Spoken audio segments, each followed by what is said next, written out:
¿Sabías que la caída de Lucifer provocó el diluvio más grande de la historia? El primer capítulo de la Biblia no comienza con una creación tranquila, sino con caos. Antes de que Adán respirara, el mundo ya se había ahogado.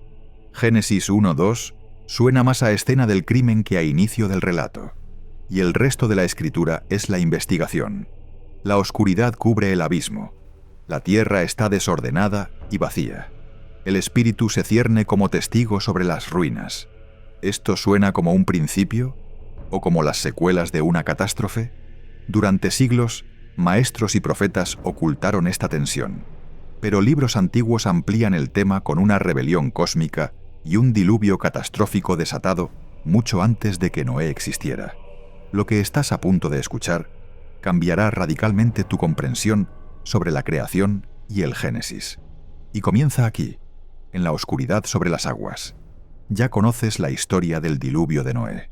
Un hombre justo es advertido, un arca es construida, el mundo es tragado por el agua y solo 8 almas sobreviven.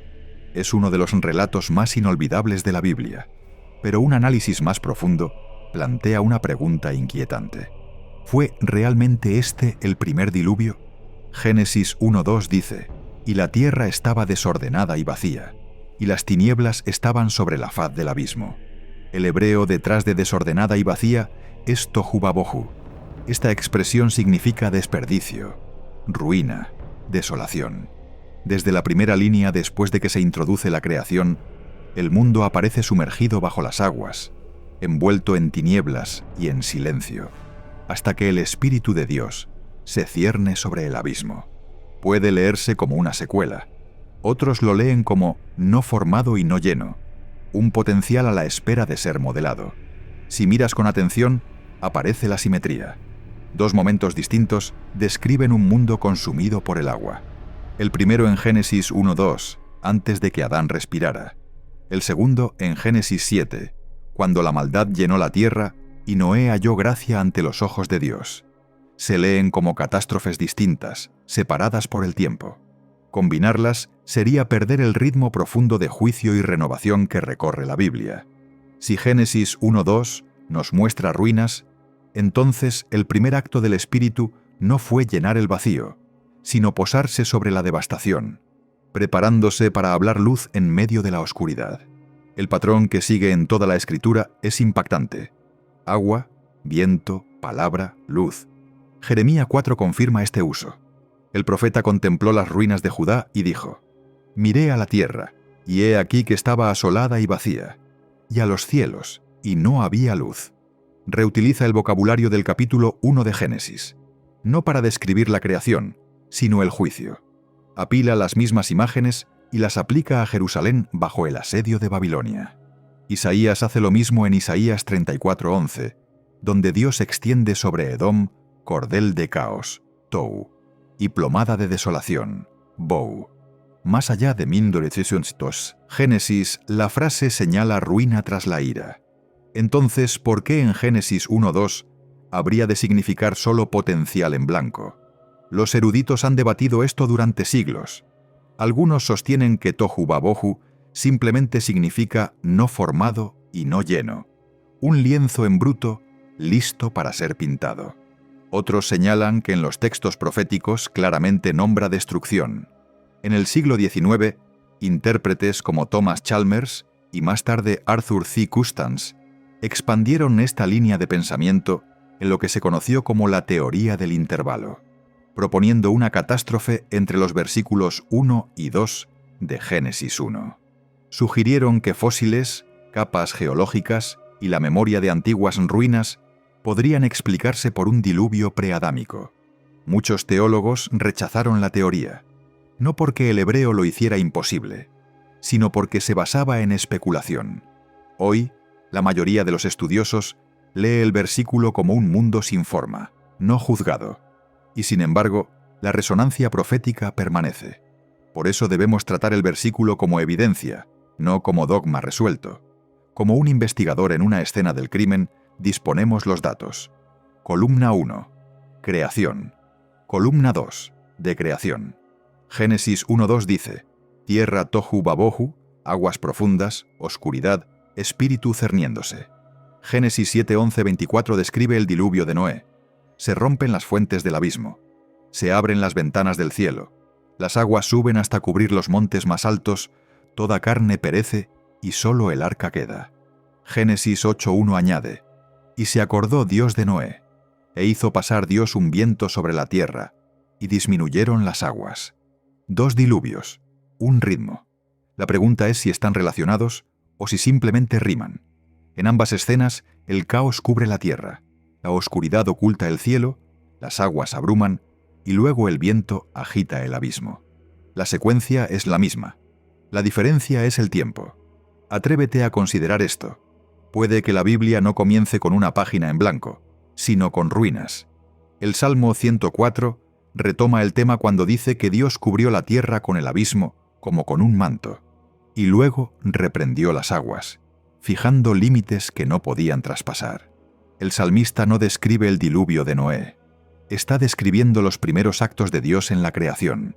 Incluso aquí, el lenguaje resuena con contención después del juicio. El caos es contenido. Las aguas son puestas tras puertas. La luz irrumpe donde antes reinaba la oscuridad. Y si el espíritu se cierne sobre ruinas, entonces cada acto de Dios en la historia comienza con redención. La Biblia no empieza con un vacío estéril. Comienza con una devastación vencida por la misericordia. Ese es el latido del Evangelio escondido en la primera página. ¿Qué significaría para ti si el primer movimiento de Dios fuera entrar en un mundo ya destrozado? ¿Podrías creer que su espíritu aún se cierne sobre tu propia desolación, esperando hablar luz? Pero esta pregunta queda sin respuesta. Si Génesis 1:2 es una secuela, ¿qué ocurrió antes? ¿Qué desastre dejó al mundo ahogado y vacío? Los profetas insinúan un orgullo que derribó reyes y echó por tierra a querubines. El mismo Jesús dijo: «Yo veía a Satanás caer del cielo como un rayo». ¿Podría ser que la caída de un príncipe en el consejo divino deshiciera la tierra antes de que Adán fuera formado? Si Génesis 1:2 parece describir unas secuelas, entonces debemos preguntar: ¿quién estuvo allí cuando se colocaron los cimientos de la tierra? ¿Quién la vio entera antes de que el abismo la envolviera? ¿Quién puede testificar sobre el principio y la caída? El libro de Job corre el velo. En el capítulo 38, Dios le habla a Job desde la tormenta. ¿Dónde estabas tú cuando yo fundaba la tierra? Dímelo, si tienes inteligencia. ¿Quién ordenó sus medidas? ¿Sobre qué están afirmados sus cimientos? ¿O quién puso su piedra angular cuando alababan juntas las estrellas del alba y todos los hijos de Dios gritaban de alegría? La imagen es clara, una ceremonia de piedra angular. Dios construye el mundo como un rey que levanta un monumento, mientras su consejo celestial está presente como testigo. Se nombran 2 grupos: las estrellas del alba que cantaban y los hijos de Dios que gritaban de júbilo. En hebreo, Bene Elohim significa hijos de Dios, no humanos metafóricos, sino seres espirituales en la corte de Dios. Ellos estaban allí desde el principio, aclamando mientras la tierra era revelada. Imagina la escena como una sala de consejo. El arquitecto habla. Su cuerda de medir traza la extensión. La piedra angular es colocada. Un coro de estrellas se eleva en canción. Y el consejo, los hijos de Dios, responde con gritos de alegría. Esto no es mito. Es el lenguaje de un gobierno. Dios reina como rey, rodeado de ministros, testigos y siervos. El cosmos bíblico es político. La creación es un acto público con audiencia. ¿Cambia esto la manera en que imaginas el principio? No como un vacío silencioso, sino como una corte llena de voces. No como un acto solitario, sino como una proclamación ante testigos. El Salmo 82 confirma esta visión. Dios está en la reunión de los dioses. En medio de los dioses juzga. ¿Hasta cuándo juzgaréis injustamente y aceptaréis las personas de los impíos? Aquí la palabra dioses es Elohim, la misma usada para Dios, pero en este contexto se refiere a su consejo, gobernantes espirituales creados que son responsables ante Él. Se les dio autoridad, pero pueden fallar. Son participantes reales en la política del cielo. Deuteronomio 32 agudiza aún más la imagen. En sus manuscritos más antiguos, los rollos del Mar Muerto y la Septuaginta griega, se lee: Cuando el Altísimo dio herencia a las naciones y dividió a los hijos de los hombres, fijó los límites de los pueblos según el número de los hijos de Dios. Pero la porción del Señor fue su pueblo. Jacob fue la parte de su heredad. Israel fue escogido directamente por Yahvé, pero las demás naciones fueron asignadas al cuidado de los hijos celestiales de Dios. Por eso la rebelión importa. No es solo la historia del orgullo de una criatura, es traición en un gobierno divino. Algunas tradiciones posteriores suavizaron este lenguaje. El texto hebreo masorético, copiado siglos después de Cristo, dice hijos de Israel en lugar de hijos de Dios, en Deuteronomio 32:8. ¿Por qué? Para proteger la unicidad de Dios ante malentendidos paganos. Los traductores temían que hablar de hijos divinos se confundiera con politeísmo, pero los testigos más antiguos, preservados en los rollos del Mar Muerto y la Septuaginta, conservan la lectura más cruda. Hijos de Dios. La evidencia nunca fue borrada, solo nivelada para mayor claridad. El consejo es real, el gobierno es real, y la rebelión dentro de él tiene consecuencias cósmicas. ¿Tendrías el valor de ver la creación como un orden público, no como un poema privado? El mismo Nuevo Testamento confirma esta lectura. En Juan 10, Jesús cita el Salmo 82. ¿No está escrito en vuestra ley? Yo dije, ¿dioses sois? No se burla del versículo ni lo borra. Lo cita como escritura, reconociendo que el título Elohim fue aplicado a estos gobernantes bajo la autoridad de Dios. La visión del consejo no fue una intrusión pagana, era una realidad tejida en el tejido de la Biblia, luego atenuada, pero nunca borrada. Los escritos del Segundo Templo amplían esta imagen. El libro de Enoc 1, aunque no forma parte de nuestro canon, traza en detalle la corte celestial. Habla del trono, rodeado por querubines, serafines y ofanines, las ruedas vivientes que vio Ezequiel. Nombra a 4 arcángeles, Miguel, Rafael, Gabriel y Uriel, de pie en los 4 lados del Señor de los Espíritus. A su alrededor hay jefes y vigilantes, designados sobre reinos. Esto es especulativo, pero muestra cómo los antiguos lectores imaginaban el gobierno del cielo. Y es importante porque Judas y 2 Pedro hacen eco de este material cuando describen a ángeles que pecaron y fueron atados con cadenas. El Nuevo Testamento conocía estas categorías y no las evitó. Si tal gobierno existe, ¿qué sucede cuando uno de sus ministros se rebela? ¿Qué ocurre cuando uno de esos hijos de Dios codicia el trono en vez de custodiarlo? Esa es la historia hacia la que nos dirigimos. Isaías 14 se burlará de él, Ezequiel 28 lo lamentará, y Jesús declarará que lo vio caer. Pero por ahora nos encontramos en la sala del consejo, escuchando los gritos de alegría en la fundación de la tierra. Y si los hijos de Dios podían regocijarse, también podían rebelarse. El gozo prueba la capacidad de sufrir. La lealtad demuestra la capacidad de traicionar. La creación comenzó con testigos, y esos mismos testigos se dividirán entre fieles y caídos. Así queda preparado el escenario. El gobierno del cielo es establecido. La piedra angular es colocada ante él, consejo, y pronto el orgullo buscará destronar al rey. Nuestra investigación se dirige ahora a ese orgullo, expresado en los 5 «yo subiré» de la burla de Isaías, y en la caída de la estrella de la mañana, llamada Elel, hijo de la aurora. La sala del consejo resonó de alegría cuando se colocó la piedra angular de la tierra. Pero la alegría no garantiza lealtad. Los mismos testigos que gritaron por la creación, un día albergarían envidia, ambición y orgullo. Para entender lo que fracturó el cielo mismo, debemos volvernos a 2 burlas antiguas, Isaías 14 y Ezequiel 28. Isaías 14 comienza como una burla contra el rey de Babilonia. ¿Cómo caíste del cielo, oh lucero, hijo de la mañana? Has sido derribado por tierra, tú que debilitabas a las naciones. En hebreo el nombre es Helel ben Shayar. Helel significa resplandeciente, una figura ardiente. Shayar significa aurora. El nombre es poético. la luz matutina personificada. Traducciones latinas posteriores nos dieron Lucifer, el portador de luz. En la superficie, las palabras se burlan de un gobernante terrenal cuyo imperio aplastó naciones. Pero enterradas en la burla, hay 5 declaraciones de «yo subiré» que van más allá de la arrogancia humana. Subiré al cielo. En lo alto, junto a las estrellas de Dios, levantaré mi trono. Me sentaré en el monte de la reunión. Subiré sobre las alturas de las nubes. Seré semejante al Altísimo. Observa la escalada. Cada línea sube otro peldaño. Cielo, estrellas, monte, nubes, trono. El orgullo se presenta como una escalera, que asciende hasta que la criatura codicia el lugar del Creador. Esa no es una jactancia común de rey. Ezequiel 28 ofrece el mismo patrón desde otro ángulo, esta vez como un lamento por el rey de Tiro. En Edén, en el huerto de Dios estuviste, toda piedra preciosa era tu vestidura.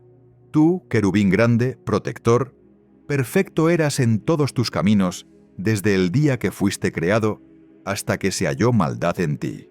El enfoque inmediato es humano. El rey comerciante de Tiro, engrandecido por su riqueza y comercio. Pero las imágenes van más allá de cualquier trono de carne. Se menciona Edén. Se describe un querubín. Se pierde la perfección. Nace la violencia. Ambos pasajes operan en 2 niveles a la vez. Condenan a gobernantes arrogantes, pero su lenguaje apunta más lejos. Los profetas hacen zoom hacia la historia, dejando que el orgullo de los reyes se convierta en espejo de una rebelión más antigua.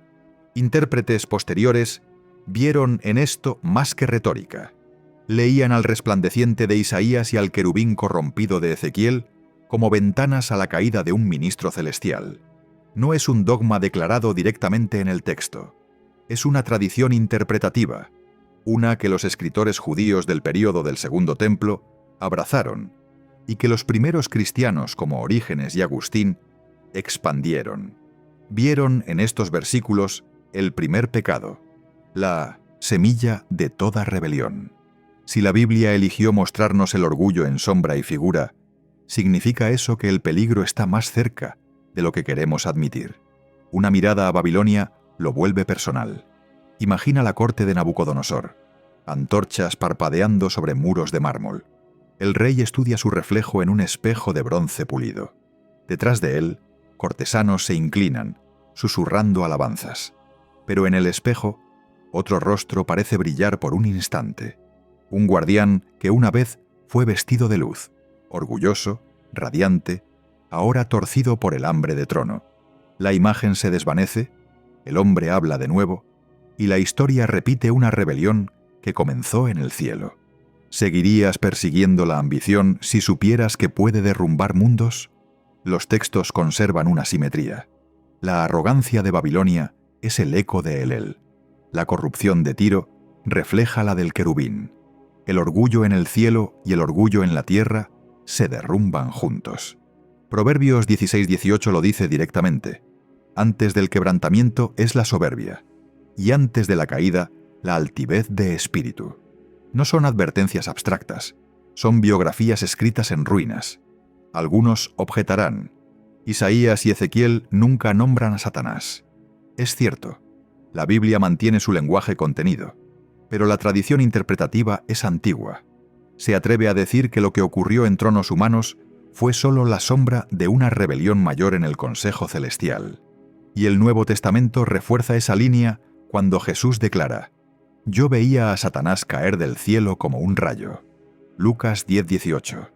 Ya sea que hablaba de un colapso antiguo o del poder de los discípulos sobre demonios en ese momento, la imagen es violenta e inconfundible. Entonces, ¿qué vemos cuando juntamos las piezas? Un resplandeciente que se eleva demasiado. Un querubín corrompido por la belleza. Una caída como relámpago. Un mundo sumido en la ruina antes de que Adán respirara. Pero lo más inquietante aún está por venir, porque si el orgullo explica el motivo, ahora debemos preguntar por los medios. ¿Cómo exactamente fue arrojado el rebelde? ¿Qué significó ese relámpago? Para responder, debemos sopesar cuidadosamente las palabras de Jesús y seguirlas hasta la siguiente escena. Los discípulos regresaron sin aliento. 72 hombres enviados por Jesús habían expulsado demonios en su nombre y volvían asombrados. «Señor, aún los demonios se nos sujetan en tu nombre». En respuesta, como ya vimos, Jesús pronunció una frase que ha inquietado a los intérpretes durante siglos. «Yo veía a Satanás caer del cielo como un rayo». ¿Qué quiso decir? ¿Estaba Jesús recordando una rebelión antigua, describiendo un colapso presente de autoridad o anunciando un juicio aún por venir? El momento importa. No se dice en el vacío. Se pronuncia en el clímax de una misión donde los demonios cedieron ante el nombre de Cristo. La autoridad se estaba desplazando en tiempo real. El dominio de Satanás se rompía, no en una especulación lejana, sino en el ministerio del propio Jesús. La caída como rayo, en su lectura más simple, es una declaración de derrota. El poder de Satanás se tambalea, el gobierno del cielo permanece. Pero la imagen en sí, rayo, nos obliga a detenernos. El rayo es violento, repentino y cegador. Golpea sin aviso, rasga el cielo y desaparece en un instante. ¿Estaba Jesús describiendo la forma de la caída original de Satanás? ¿Un colapso repentino desde la gloria? ¿O estaba describiendo el colapso visible de su autoridad mientras los discípulos ministraban? Ambas lecturas se han propuesto. Ambas tienen peso. Aquí es donde se cuela la especulación. Algunos intérpretes han afirmado que el rayo alude a un impacto cósmico literal, un evento que inclinó el eje de la Tierra, desplazó continentes o ahogó un mundo anterior. En los siglos XIX y XX, especialmente tras la popularización de la teoría del intervalo, predicadores y escritores empezaron a vincular Lucas 10:18 con cataclismos geológicos e incluso reversiones magnéticas. Veían en la frase de Jesús un registro velado de catástrofe. Pero la Escritura no exige esa lectura. Jesús está hablando en metáfora, no en física. Ofrece una imagen de colapso de autoridad, no una lección de geología. El peligro es claro. Hacer que la metáfora cargue con lo que el texto no dice es perder el asombro en la dirección equivocada. Aún así, no debemos vaciar la frase de su peso. Cuando Jesús dice, «Yo veía a Satanás caer del cielo como un rayo», no describe una decadencia gradual.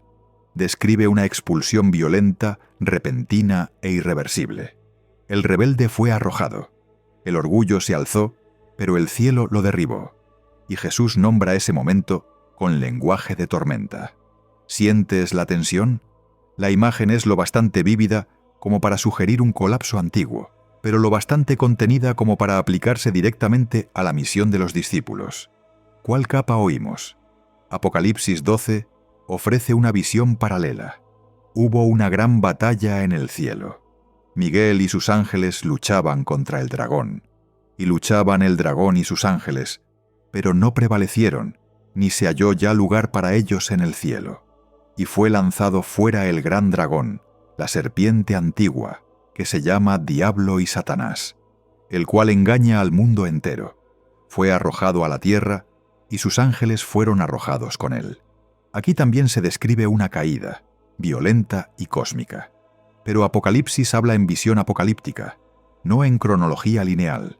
La caída de Satanás se muestra como guerra, como expulsión, como un dragón derribado. Rayo, guerra, dragón, distintas imágenes que señalan la misma verdad. Un trono desafiado, un gobernante destronado. ¿Tratarías de clavar estas visiones en una línea temporal o dejarías que se mantuvieran como advertencias superpuestas a lo largo de la historia? El camino más seguro es la honestidad. Jesús no nos da un registro científico. Nos revela el colapso del derecho de Satanás a gobernar. Sus palabras marcan el cambio de eras. Los demonios se rinden ante el nombre del Hijo. Satanás cae como un rayo. La autoridad se transfiere. Lucas 10:19 sigue inmediatamente. He aquí, os doy potestad de hollar serpientes y escorpiones, y sobre toda fuerza del enemigo. El significado es claro. La caída trata sobre autoridad perdida y autoridad otorgada. Pero aquí está la espina. Si Jesús vio caer a Satanás, entonces el orgullo fue juzgado, y el juicio fue final. No hay ascenso después de esto. Aquel que quiso ser como el Altísimo es arrojado irrevocablemente. Y sin embargo su obra continúa en las sombras, debilitado pero peligroso, furioso porque sabe que le queda poco tiempo. Piensa en esto. ¿Qué significa que aquel que cayó como un rayo aún tienta, aún engaña, aún ronda? ¿Ves su furia en tu propia generación?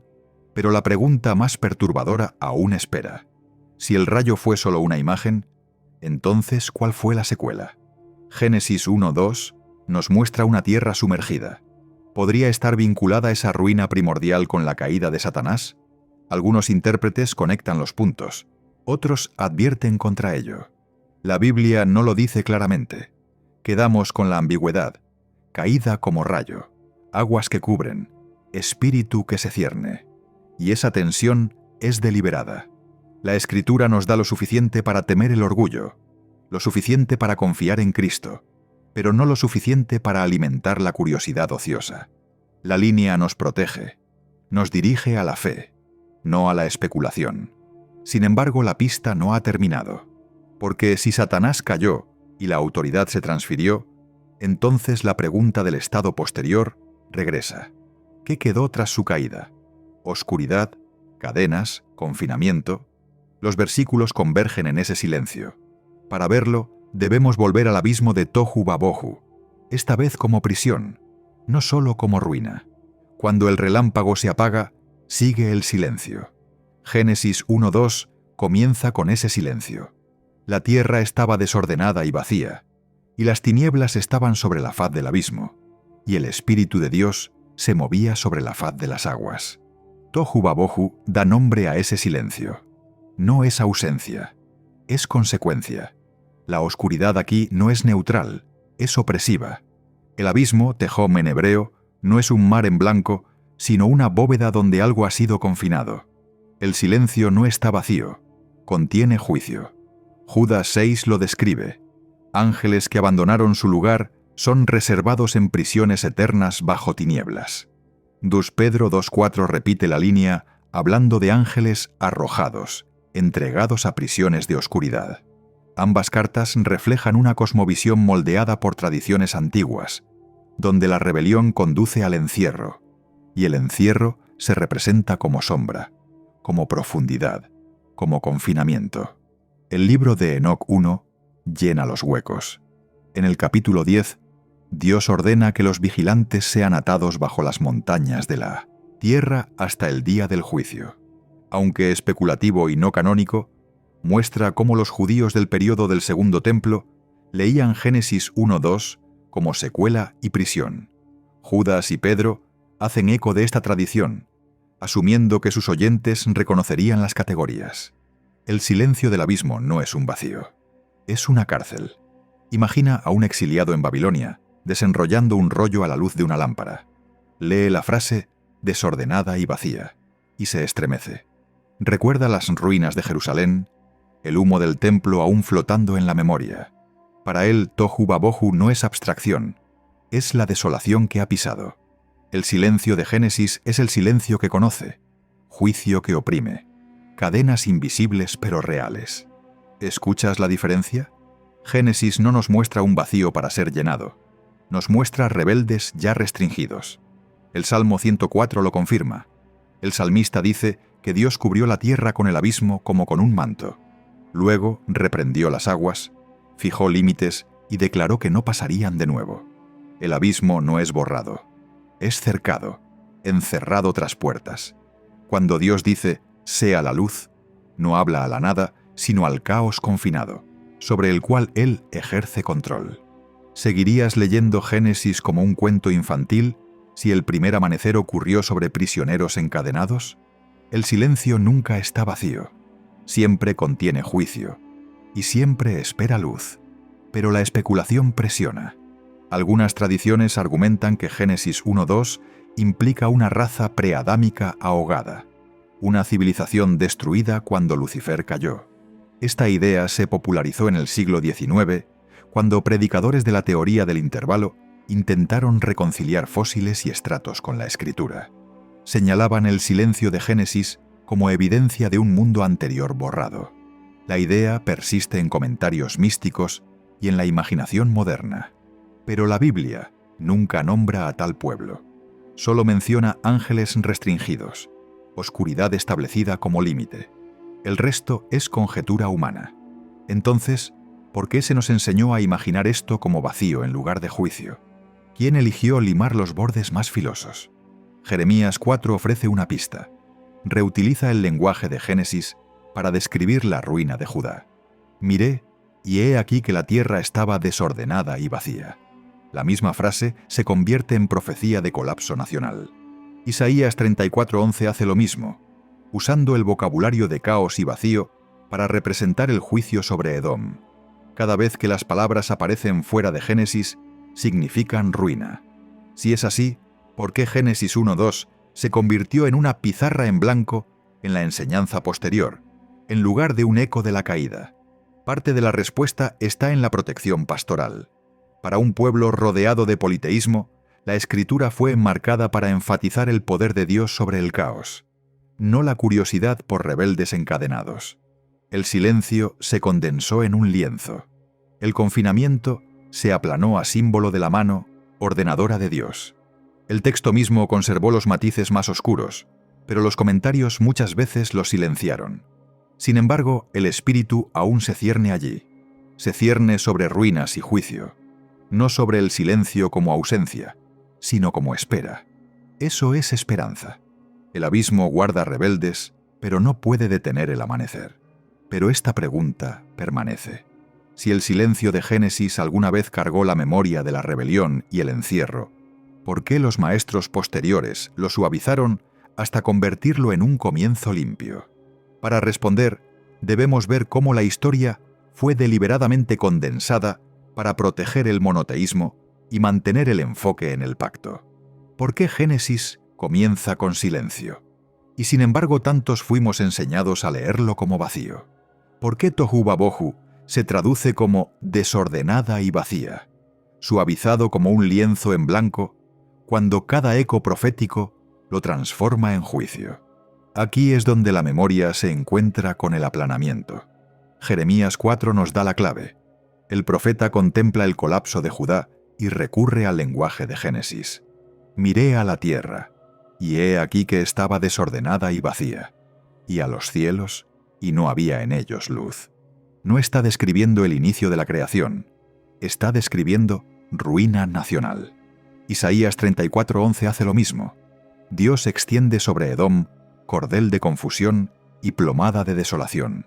Cada vez que la frase aparece fuera de Génesis, nombra devastación, lo que significa que los intérpretes posteriores tuvieron una elección: conservar la desolación con filo o suavizarla para que fuera más fácil de enseñar.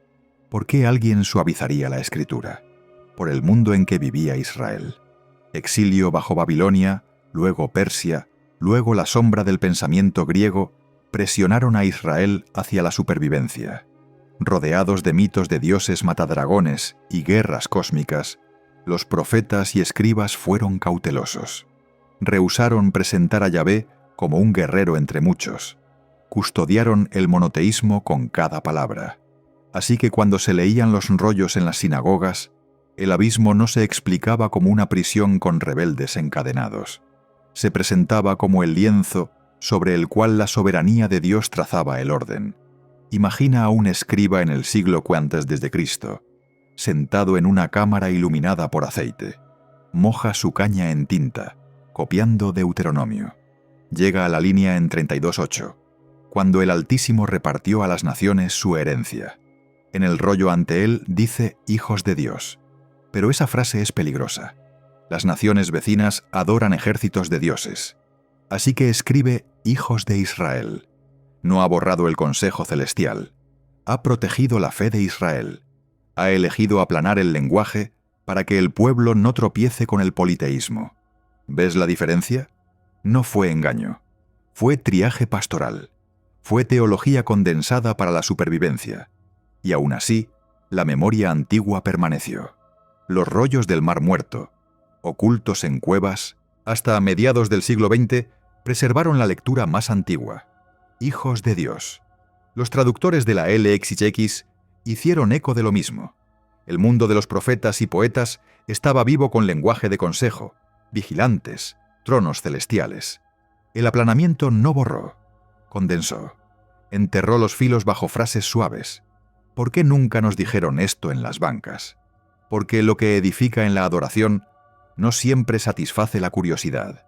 Los predicadores protegieron al rebaño con lo que era claro.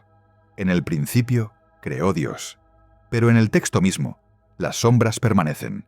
Tú y yo las estamos leyendo ahora. La memoria cultural agrega otra capa.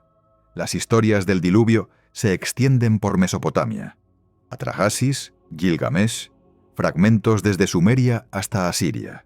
Cada relato recuerda aguas, juicio, supervivencia, pero donde los relatos mesopotámicos alaban a dioses tramposos o al destino, las escrituras hebreas anclan el juicio en la rebelión moral. El diluvio no es accidente cósmico, es la justicia de un solo Dios. Por eso los escribas de Israel afilaron la línea moral y silenciaron el consejo cósmico. Dieron al pueblo lo necesario para resistir ídolos, no lo que los tentaría a especular. Pero la especulación nunca muere del todo. El libro de los Jubileos, en el siglo II a.C., reescribe Génesis con trazos más agudos. Los ángeles transgreden, los diluvios estallan, el silencio carga memoria de ruina. Enoc 1 describe vigilantes atados bajo montañas. No eran rarezas, eran populares. En Qumrán, Enoc es uno de los textos no canónicos más copiados. El aplanamiento pudo guiar la lectura sinagogal, pero el pueblo aún susurraba las versiones más filosas. ¿Habrías elegido diferente? Si fueras un escriba rodeado de ídolos y mitos, ¿habrías escrito hijos de Dios o hijos de Israel? ¿Arriesgarías que el pueblo confundiera el consejo de Yahvé con los dioses de sus vecinos? Y sin embargo, el aplanamiento tiene un costo. Dejó a generaciones de creyentes con Génesis como solo un inicio, no como secuela. Dejó el silencio de Tohu Vabohu como vacío. Dejó el consejo como metáfora. Las palabras seguían allí, pero el encuadre volvió sus filos en bordes suaves. Y lo que se aplana nunca desaparece. Espera bajo la superficie. Imagina a un cristiano del primer siglo, leyendo Judas en voz alta en una pequeña reunión. Enoc, el séptimo desde Adán, profetizó. Oye de ángeles encadenados, de rebeldes restringidos hasta el gran día. Su fe se fortalece porque el juicio implica límites, y los límites significan esperanza. El aplanamiento pudo silenciar la historia en la sinagoga, pero la Iglesia preservó incluso los susurros. Y así, el mundo borrado no está borrado en absoluto. Se recuerda en fragmentos, en reaprovechamiento profético, en expansiones apócrifas, en variantes de rollos, en mitos reelaborados. El silencio de Génesis 1:2 vibra con memoria. Nos dice que detrás del cosmos ordenado hubo un colapso demasiado peligroso para habitarlo y demasiado importante para borrarlo. ¿Qué significa eso para nosotros? Que la escritura siempre ha llevado dos capas: la superficie suave, dada para la adoración, y las texturas profundas esperando a quienes se atrevan a escuchar más tiempo. Pero esto nos lleva a la próxima ruptura, porque si el silencio fue aplanado, si los mitos fueron condensados, entonces el siguiente diluvio, el de Noé, se vuelve aún más importante. No fue una repetición de la misma catástrofe. Fue un juicio nuevo, con nuevos términos y un propósito distinto. Y para verlo, debemos volvernos hacia los vigilantes, los hijos de Dios que cruzaron una línea prohibida. La historia de la ruina no termina con el silencio. Una segunda traición estalla, y esta vez está escrita de forma explícita en Génesis. Aconteció que cuando los hombres comenzaron a multiplicarse sobre la faz de la tierra, y les nacieron hijas, que viendo los hijos de Dios que las hijas de los hombres eran hermosas, tomaron para sí mujeres, escogiendo entre todas. Génesis 6:1-2. La línea es escueta, pero explosiva. ¿Quiénes son estos hijos de Dios? La frase en hebreo es Bene Elohim, usada en Job para describir a seres celestiales presentes en el consejo divino. Por eso, los intérpretes judíos más antiguos leyeron esto como ángeles que cruzaron límites, descendiendo para tomar esposas humanas. El resultado, los Nefilim, gigantes cuya violencia llenó la tierra. Pero las tradiciones posteriores, incómodas con esta lectura, la suavizaron.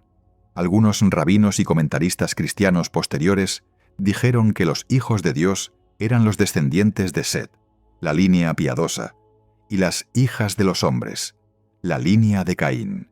Las uniones, entonces, no eran rebelión angelical, sino compromiso del pacto. Esta visión setita aún circula hoy, pero en el período del Segundo Templo dominaba la lectura más antigua. El libro de Enoc I, compuesto entre los siglos III y de Cristo, nombra a los ángeles. 200 descienden sobre el monte Hermón, liderados por Shemijazá. Juran juntos un pacto. Luego toman esposas humanas. Enseñan artes prohibidas, hechicería, astrología, la forja de armas. Sus hijos se convierten en gigantes que consumen no solo comida, sino sangre. La violencia se expande, la carne se corrompe, y el clamor de la tierra llega al cielo. En Jubileos 5, escrito en el siglo II a.C., se reescribe la misma historia. Los ángeles se contaminan, la corrupción se multiplica y el juicio llega. Estos libros son especulativos, no canónicos, pero su influencia es innegable. Judas 6 cita directamente de Enoc, mencionando a ángeles que abandonaron su morada y ahora están atados con cadenas. 1 Pedro 2:4 hace eco de lo mismo. ¿Lo habrías reconocido si solo leyeras Génesis? ¿O necesitarías los susurros de estos otros rollos para ver el peso bajo las palabras? El diluvio de Noé no es lo mismo que Génesis 1:2. Ese silencio era secuela, posible confinamiento tras rebelión en el cielo. Este diluvio es puntual, decisivo y público. Génesis 6:5 dice: «Y vio Dios que la maldad de los hombres era mucha en la tierra, y que todo designio de los pensamientos del corazón de ellos era de continuo solamente al mal». El pecado humano ahora se une a la traición angelical. La infección se ha extendido hasta la carne misma. Para preservar una línea de pacto, Dios envía aguas no para borrar toda la creación, sino para purificar. Diluvio distinto. Propósito distinto. Imagina a Noé, solo en un mundo violento. El texto lo llama justo, pero en Génesis, justicia significa fidelidad, no perfección. Imagina su temor al recibir la orden: construye un arca. Los vecinos se ríen, su propia familia duda, y aún así corta madera, ensambla vigas, la sella con brea. Por las noches ora, su mente acosada por la sed de sangre que lo rodea. ¿Alguna vez has sentido esa soledad, resistiendo la marea de una cultura, obedeciendo a Dios mientras el mundo se burla? El arca se convierte en un tribunal viviente. Cada viga es testimonio de que el juicio es real. Cada animal dentro es evidencia de que la vida será preservada. Y cuando cae la lluvia, el silencio que una vez se cernía en Génesis 1 regresa, solo que ahora es global, final.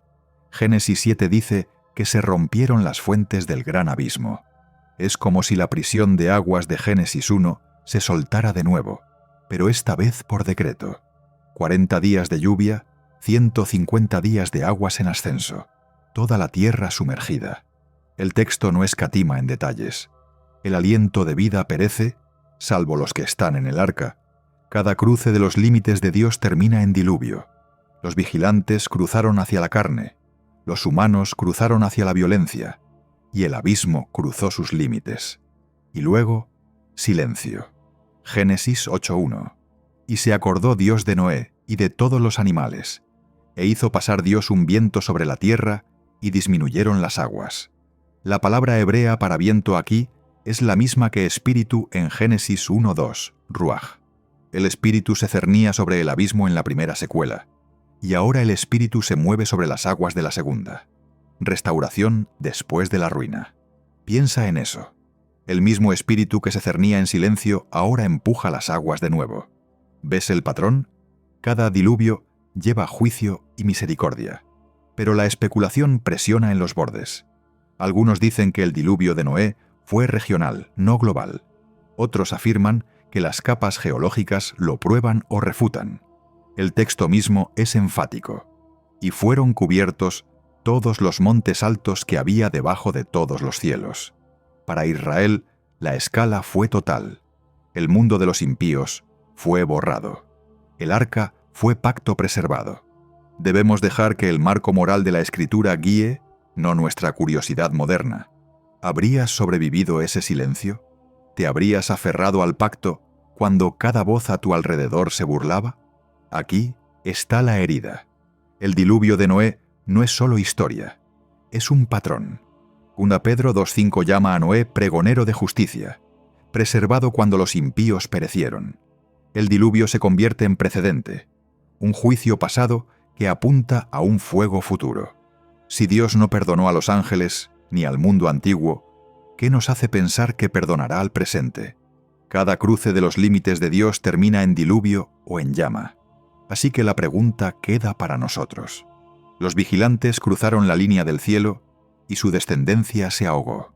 La humanidad cruzó líneas morales y sus ciudades desaparecieron bajo el agua. ¿Qué línea estamos dispuestos a cruzar? ¿Qué límite nos tienta hoy? Y aún así, esperanza. El pacto con Noé no termina en silencio, sino con un arco puesto en el cielo, una promesa de que Dios preservará la línea de bendición.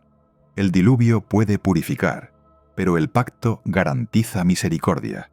Y ese pacto encuentra su cumplimiento no en un arca de madera, sino en una cruz de madera, donde juicio y misericordia se encuentran de nuevo. Así que el hilo se tensa. El primer silencio pudo haber contenido ángeles caídos. El segundo, diluvio, purgó carne corrompida. Pero Pedro habla de un juicio más, aún por venir, no de agua, sino de fuego. Y antes de llegar allí, debemos pesar sus palabras con cuidado. El apóstol Pedro escribió a una iglesia burlada por esperar. Los escarnecedores decían que la historia siempre sigue su curso, que nada cambiará. Su respuesta abre la puerta a un misterio. Estos ignoran voluntariamente que en el tiempo antiguo fueron hechos por la palabra de Dios los cielos, y también la tierra, que proviene del agua, y por el agua subsiste, por lo cual el mundo de entonces pereció anegado en agua. Pero los cielos y la tierra que existen ahora están reservados por la misma palabra, guardados para el fuego en el día del juicio. 2 Pedro 3:5. ¿Qué significa el mundo de entonces? Aquí el camino se bifurca. La interpretación A es la corriente mayoritaria. Pedro recuerda el diluvio de Noé. El mundo de entonces se refiere a la generación de Noé, arrasada por las aguas, mientras que el mundo que ahora existe espera el fuego. Así lo han leído la mayoría de los comentaristas, desde Orígenes hasta Agustín y los reformadores. Mantiene la línea simple. Un gran diluvio en el pasado, un gran fuego aún por venir. En esta lectura, el punto de Pedro es pastoral, no misterioso. Está diciendo, los burladores olvidan a Noé, y por tanto subestiman a Dios. La interpretación B es la corriente minoritaria. Se detiene en la frase inicial. Los cielos fueron hechos desde antiguo, y la tierra surgió del agua, y por el agua subsiste. Algunos sostienen que Pedro está evocando Génesis 1:2, donde las tinieblas cubrían el abismo y el espíritu se cernía.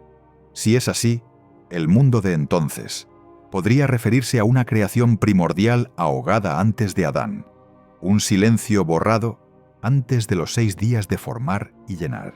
El diluvio de Noé, entonces, sería el segundo juicio acuático, no el primero. Una memoria prohibida susurrada en la cadencia del apóstol. ¿Por qué importa esto? Porque si Pedro recuerda 2 diluvios, no uno, entonces la historia lleva una simetría más profunda. Rebelión en el cielo juzgada por aguas, rebelión en la tierra juzgada por aguas, y una rebelión final que será juzgada por fuego. Pero si la primera interpretación es correcta, la simetría aún se mantiene de otro modo. Agua en el pasado, fuego en el futuro. De cualquier forma, el punto no se pierde.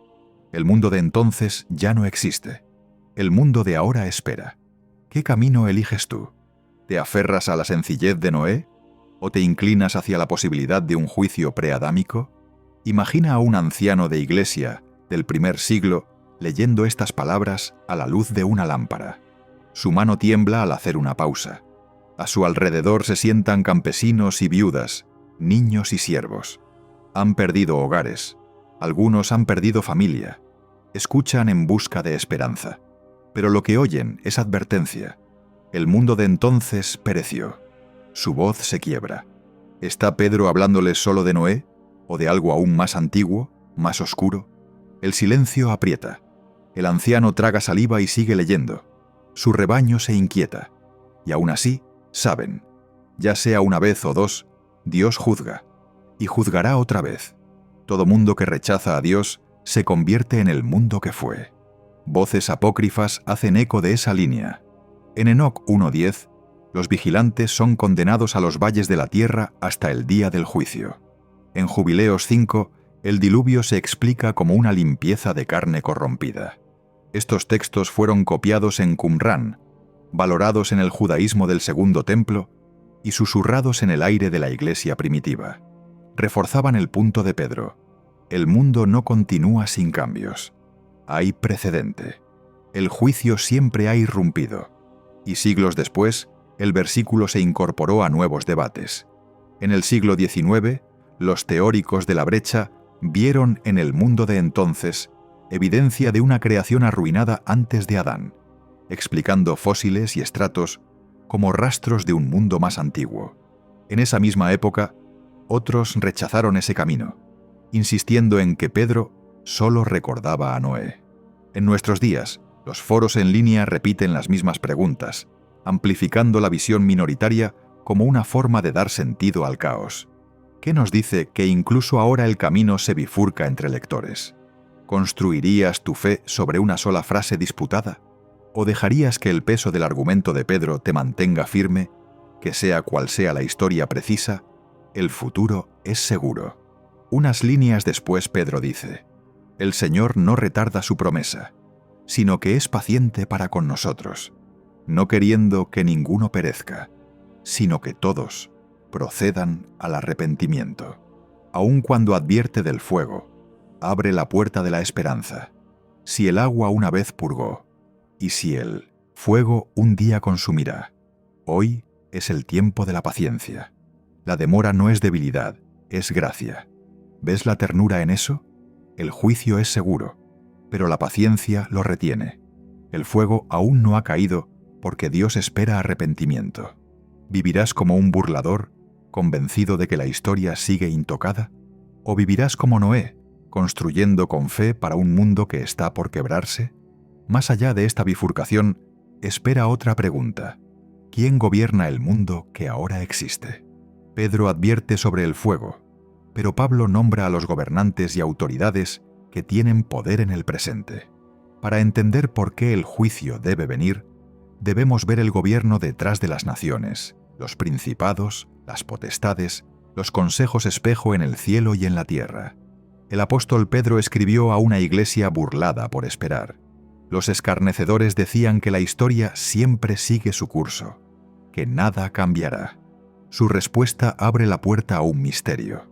Estos ignoran voluntariamente que en el tiempo antiguo fueron hechos por la palabra de Dios los cielos y también la tierra, que proviene del agua, y por el agua subsiste, por lo cual el mundo de entonces pereció anegado en agua. Pero los cielos y la tierra que existen ahora están reservados por la misma palabra, guardados para el fuego en el día del juicio. Pedro 3:5. ¿Qué significa el mundo de entonces? Aquí el camino se bifurca. La interpretación A es la corriente mayoritaria. Pedro recuerda el diluvio de Noé. El mundo de entonces se refiere a la generación de Noé, arrasada por las aguas, mientras que el mundo que ahora existe espera el fuego. Así lo han leído la mayoría de los comentaristas, desde Orígenes hasta Agustín y los reformadores.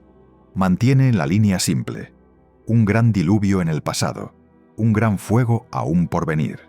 En esta lectura, el punto de Pedro es pastoral, no misterioso. Está diciendo: los burladores olvidan a Noé y por tanto subestiman a Dios.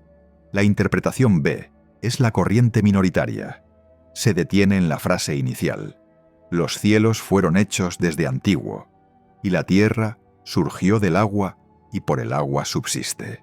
Algunos sostienen que Pedro está evocando Génesis 1:2, donde las tinieblas cubrían el abismo y el espíritu se cernía. Si es así, el mundo de entonces podría referirse a una creación primordial ahogada antes de Adán, un silencio borrado antes de los 6 días de formar y llenar. El diluvio de Noé, entonces, sería el segundo juicio acuático, no el primero. Una memoria prohibida susurrada en la cadencia del apóstol. ¿Por qué importa esto? Porque si Pedro recuerda 2 diluvios, no uno, entonces la historia lleva una simetría más profunda. Rebelión en el cielo juzgada por aguas, rebelión en la tierra juzgada por aguas, y una rebelión final que será juzgada por fuego. Pero si la primera interpretación es correcta, la simetría aún se mantiene de otro modo. Agua en el pasado, fuego en el futuro. De cualquier forma, el punto no se pierde.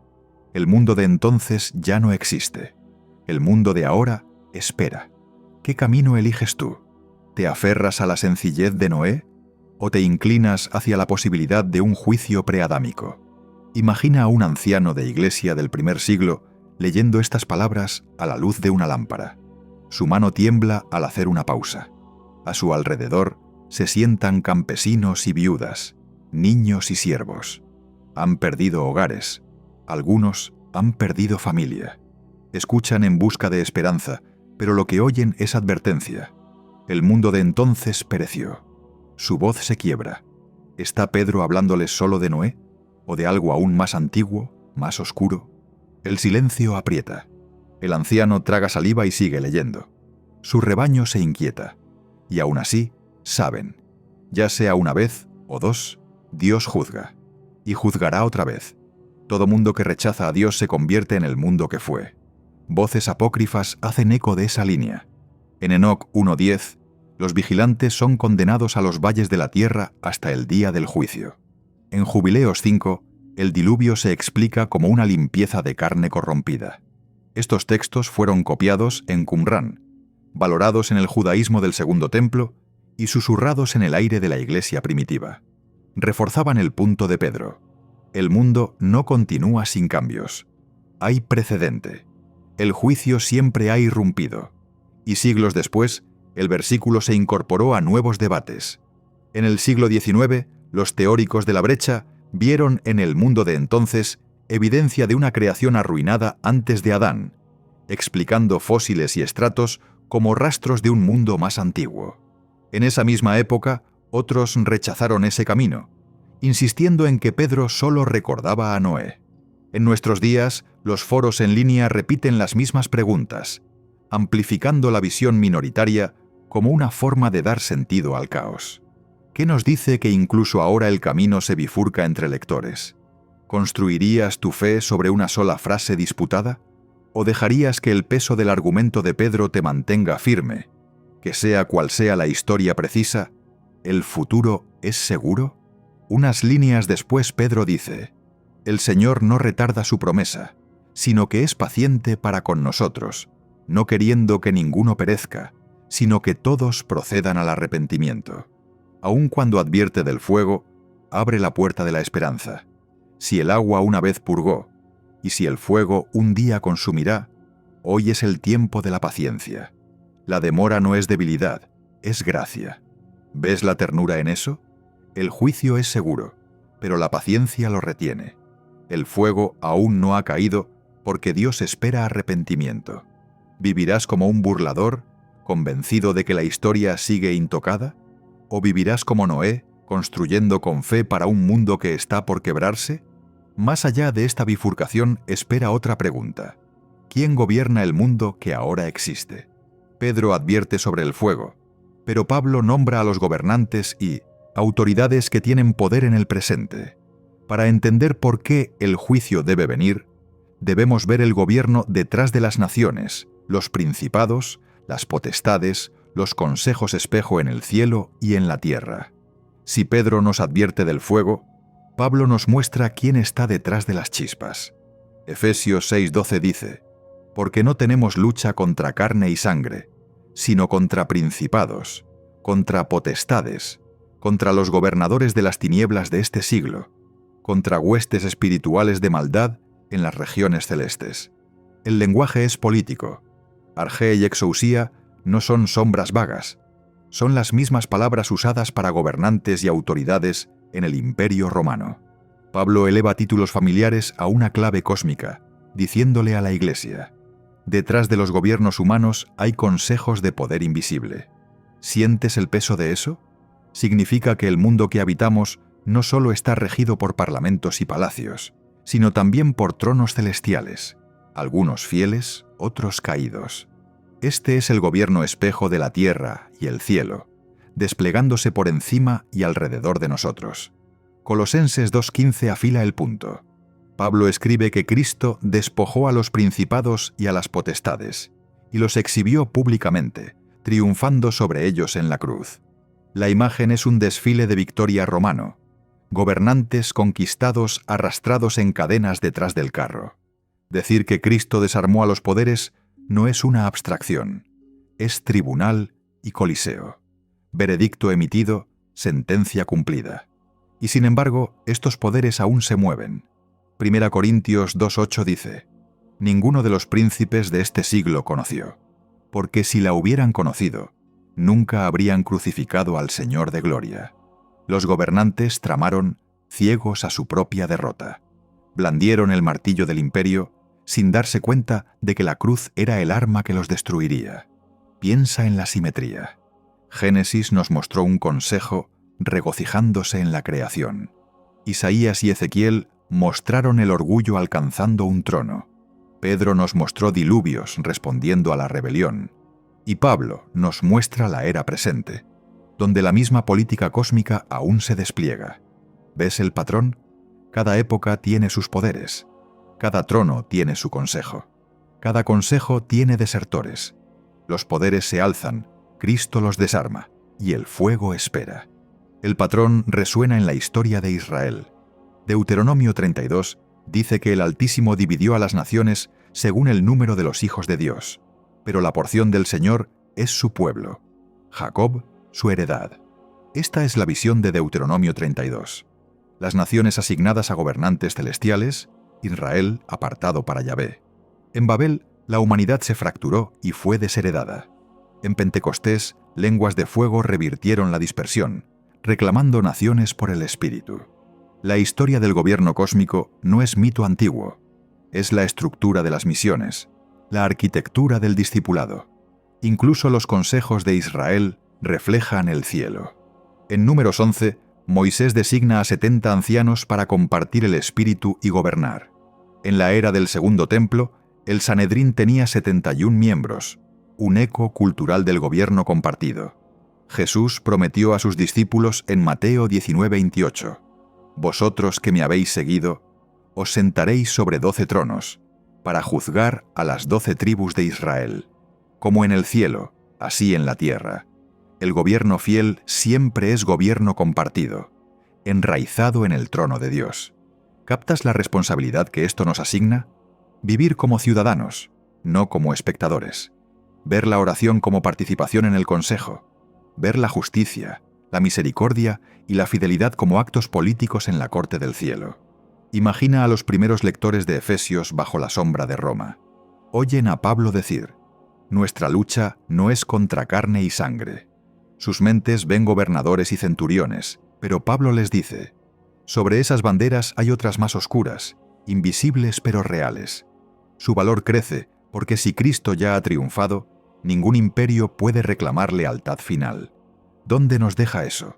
Entre aguas y fuego. Entre poderes ya desarmados y poderes aún no silenciados. Entre un reino prometido y un reino proclamado. Y así llegamos al borde de la historia. Agua que deshizo, agua que preservó, fuego aún por venir. Consejos en el cielo reflejados en la tierra. Tronos derribados, tronos restaurados. El fuego no está lejos. Espera. No porque Dios haya olvidado, sino porque Él es paciente. Cada día de demora es misericordia, dándonos tiempo para arrepentirnos. Los gobernantes aún susurran. Las sombras aún se mueven detrás de gobiernos y culturas. Pero Cristo ya ha roto su poder. En la cruz los despojó y en la resurrección probó su derrota. Y eso nos sitúa dentro de la historia. No eres solo un espectador viendo cómo se despliega la historia.